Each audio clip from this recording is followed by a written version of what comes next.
Alam nyo ba, kasalukuyang naghahabol si Duterte ng interim release mula sa ICC sa Netherlands, pero tumututol ang prosecution at mga biktima. Ano na nga ba ang latest? Si Rodrigo Duterte ay nasa kustodiya ng ICC Sa Scheveningen, The Hague, simula Marso 2025 dahil sa warrant para sa alleged crimes against humanity kaugnay ng war on drugs. Humiling ng temporary release si Duterte, citing humanitarian reasons dahil sa edad na 80, paglakas ng loob na hindi tumakas at may third country na handang tumanggap sa kanya.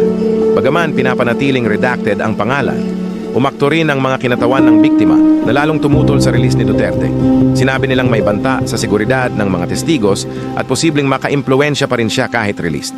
Kahit nasa kustodiya, nanalo pa rin siya bilang mayor sa Davao, tunahin na nagpapakita ng matatag na political influence. Ano sa tingin mo, pustahan ba na mabibitiwan siya muna ng kustodiya? O dapat manatili para sa katarungan ng mga biktima? Comment nyo naman.